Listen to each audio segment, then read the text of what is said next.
السلام عليكم بنات. نتمنى تكونوا كلكم بخير وعلى خير ان شاء الله يا ربي، وفي صحه جيده. فيديو جديد ووصفه جديده كما عودتكم، وديما مع الوصفات الساهلين واللي لذاذين في نفس الوقت. هذا النهار ان شاء الله غادي نشارك معكم واحد الدجاج في الفران. انا كيجي بالرز، اولا نقولوا العكس، نقولوا الرز بالدجاج، كيجي غزال زوين بزاف. غادي نطيب في الفران ان شاء الله، وغادي تشوفوا معايا كيفاش غادي يجي ساهل ومقادير بسيطه وما كياخذش الوقت بزاف انكم توجدوه. سورتو انه كيطيب في الفران، يعني ما تقدوش، ماشي بحال الحاجه اللي كنطيبوها هكا على البوطه تقابليه وداكشي. كيجي هذه طريقه سهله زوينه نقدموا بها الرز، والاخص كما قلت لكم كتجي لذيذه ومقادير بسيطه. تبعوا معايا كما مولفين، نعطيكم اول حاجه المقادير وبطبيعه الحال ندوزو للطريقه. بالنسبه للمقادير غادي ناخذ هنايا، حتى انا خديت دجاجه كامله قسمتها غير على 4. بطبيعه الحال الكميه كتبقى لكم الاختيار، اقل اكثر نتوما حرين في هذا الشيء. انا خديت الدجاجه كما قلت لكم قسمتها على 4. بالنسبه للعطريه ديالها غادي نحتاج لها عندي هنايا الملحه، العطريه الخاصه بالدجاج، عندي سكينجبير، عندي الخرقوم عرق، وشويه ديال شويه ديال البزار، والملحه بطبيعه الحال حسب الذوق. غادي نحتاج لها هنا عندي 2 حبات البصله، غنحتاج الثومه، القزبور والمعدنوس، وبطبيعه الحال قلت لكم الرز ضروري ما غادي نحتاج الرز. هنا عندي زلافه كبيره، وانتم بطبيعه الحال على حسب الافراد ديال العائله ديالكم. غنحتاج شويه ديال الزيت البلديه وشويه ديال الزيت الروميه. وهنا كما شفتوا عندي واحد الضامه، انا كنستعمل ديما هذه كيبور غير ديال العشوب، هذه غادي نسلق بها الرز مع شويه ديال الملحه. كانوا هادو هما المقادير. بطبيعه الحال دابا ندوزو للطريقه ان شاء الله، وغادي تشوفوا معايا حتى الطريقه ما كاينش ما اسهل منها. غادي نطحن كلشي هاد المقادير ونشرمل الدجاج ديالي وندخلو يطيب في الفران على بال ما نسلق الرز. هنا كما شفتوا خديت الكاس ديال او الطحانه ديالي، غادي درت فيها ديجا ديك البصله، غادي نضيف لها ديك الثومه، وغادي نضيف لها ديك القزبور والمعدنوس. قلت لكم غادي نطحن كلشي في خطر، يعني هكا الطريقه راه ساهله وبسيطه. فوالا، وغادي نضيف لها واحد 4 كاس ديال الماء باش تطحن كما هكا غير قليل، وصافي غادي نطحنها ونكملوا داك الساعه ان شاء الله الوصفه.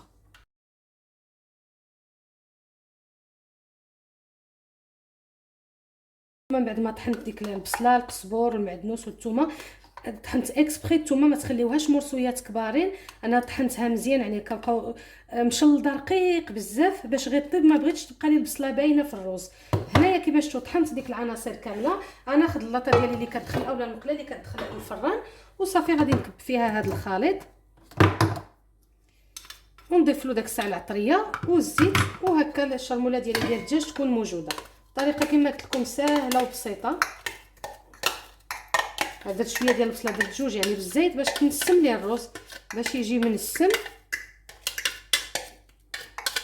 فوالا ها نتوما شفتوا الطريقه راه سهله. ديريكتومون غادي نضيف عليها ديك العطريه كما قلت لكم، الخرقوم، الملحه، البزار، والعطريه ديال الدجاج وسكينجبير.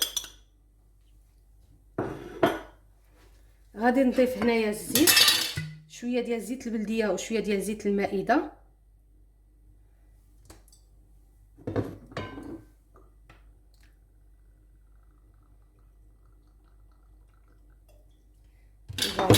وصافي غادي نشرمل ديك الدجاج وندخلو للفران. غنزيد هنا كذلك واحد نص كاس ديال الماء. شفتوا حتى الماء ما درتش بزاف، غادي نزيد غير واحد القليل، يعني غير فاش يطيب الدجاج راه كيطلق اصلا كيطلق الماء، وهاد البصله حتى هي كتطلق الماء باش ما يجيش عاود مرق بزاف. حتى الرز راه غادي يكون حسلو الرز يكون شويه ناشف في الاخر، ما تكونش عندنا المرقه بزاف. المهم بقاو معايا غادي نوريكم كلشي ان شاء الله في الفيديو، غادي نشرح لكم كلشي الطريقه. هنا غناخذ الدجاج، فوالا غادي نشرملو كما هكا ديك العطريه والبصله، وغادي نخليه ديريكتومون هنايا في اللاطه.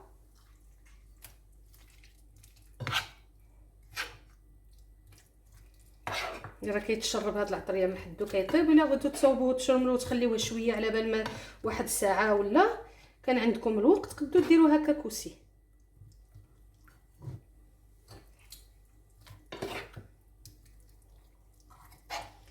من بعد انا كما قلت لكم غنغطي عليه بابي سلفوريزي والبابي الومنيوم، نزيد له واحد نص كاس ديال الماء با بلوس، وغادي ندخلو يطيب. من بعد غير غادي يطيب غادي نهز الدجاج نحيدو هو الاول نردو يتحمر بوحديتو، ومن بعد غادي نرد في ديك المريقه اللي غادي تكون بقات لي، غادي نرد الرز.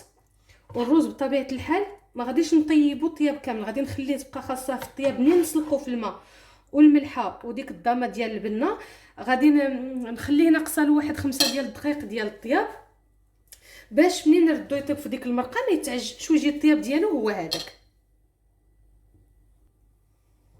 فوالا هنا غادي نضيف له واحد 4 كاس هكا ديال الماء كما قلت لكم كافي، وغادي نغطي عليه صافي سيلفيريزي هو الاول كما هكا. الفران راني سخنته على 250 درجه.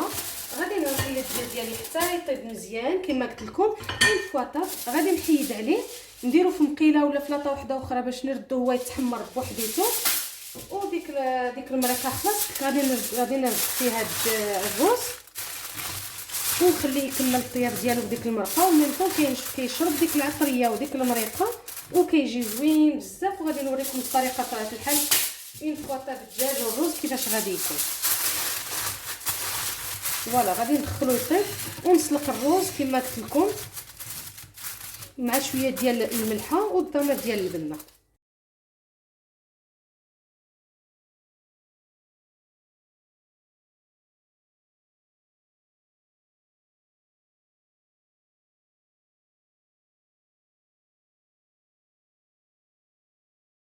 هنايا فوالا من بعد ما طاب الدجاج كما قلت لكم غادي نحيدو نديرو هنايا ديريكتومون في اللاطه. انا غادي بغيت نحمرو. الا ما بغيتوش تحمرو بطبيعه الحال ماشي ضروري، تقدروا تخليوه غير هكا. هزوه في شي طبيصيل على جنب وديروا ديك الرز في المريقه حتى يتشربها، وليو رجعوا ملي تبغيو تحطوه ردوا اللحم داك الساعه الدجاج ردوه من الفوق. انا الصراحه كيعجبني نحمرو، كيعطي المذاق زوين اكثر، كيجي زوين. عارفين الحاجه محمره يعني كتجي زوينه المذاق ديالها، كيجي احسن كاع. وانتم بطبيعه الحال على ذوقكم. وانا ملي تقدو تحمروا تقدو تخليوه غير هكا ماشي مشكل. فوالا غادي نحيد هاد اللحيمات من بعد نولي نرد فيهم في هاد المريقه. نتوما كما شفتوا معايا غادي نولي نرد فيها ديك الرز يتشربها، وبطبيعه الحال في الفران، وما غاديش نغطي عليه، غادي نخليه غير هكاك وميم طون الدجاج يتحمر. وهكا تكون الوصفه ديالنا ساليناها. الا كان شي عظم ضروري تحيدوه. فوالا هنا دابا غادي نزيد الرز. الطريقه راه ساهله والله الا كيجي المذاق ديالو زوين بزاف. يعني هكا الرز كيعجبني انا كما قلت لكم لوليداتي كما شفتوا. يعني الطريقه بسيطه وسهله ما كتاخذش الوقت بزاف. فوالا غادي نردو للفران ونخليه حتى يشرب لي مزيان هاد المريقه والدجاج يتحمر، ونتلاقى نوريكم الشكل ديالو النهائي ان شاء الله.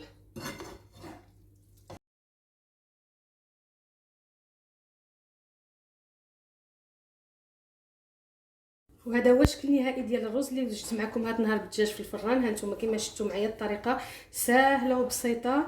خليت انا الدجاج كما قلت لكم حتى تحمر. خلاص ها نتوما ديك الرز تشوفوا كيفاش كيجي معزول كل حبه بوحديتها. الا تبعتوا الطريقه كما وريتكم في الفيديو ان شاء الله غادي يسبق معكم، راه ما كيتعجنش نهائيا. انا كما شفتوا رديته في ديك لاصوص ورديته للفران واحد 10 ديال الدقائق حتى تشرب لي ديك المريقه. ها نتوما راه ما بقاتش فيه المريقه وكيجي رطب وفتي ومعزول كما قلت لكم كل حبه بوحديتها. وخلاص ديك الدجاج خليته حتى تحمر باش كيجي المذاق ديالو حتى هو زوين. وكان هذا الطبق ديالنا ديال اليوم ان شاء الله. انا غادي نرافق غير بشويه ديال الشلاضه ديال الخس وشويه ديال الخيار ومطيشه خيار سلاطه عاديه، وانتم ترافقوا باش ما بغيتو. طبق زوين ساهل وكيتوجد دغيا. الصراحه كلشي كيطيب في الفران كما شفتوا معايا وكيجي اكثر من رائع. تيقوني واحد البنه فيه في ديك الرز ولا الدجاج ديك العطريه اللي درنا له راه كيجي زوين ان شاء الله. يا ربي نتمنى انه يعجبكم وتجربوه ان شاء الله ويلقى الاستحسان ديالكم. واذا بغيتوا المزيد من الوصفات ما عليكم الا تدخلوا تشتركوا في القناه شهيوات رانيا، وما تنساوش تبارطاجيو الصفحه مع العائله والحباب فضلا وليس امرا، وما تبخلوش عليا بلي لايك لي كومونتير ديالكم للتشجيع. ما بقى لي غير نقول لكم الصحه والراحه ونعطيكم موعد جديد في فيديو جديد ووصفه جديده ان شاء الله. خليتكم في رعايه الله وحفظه، تبقاو على خير.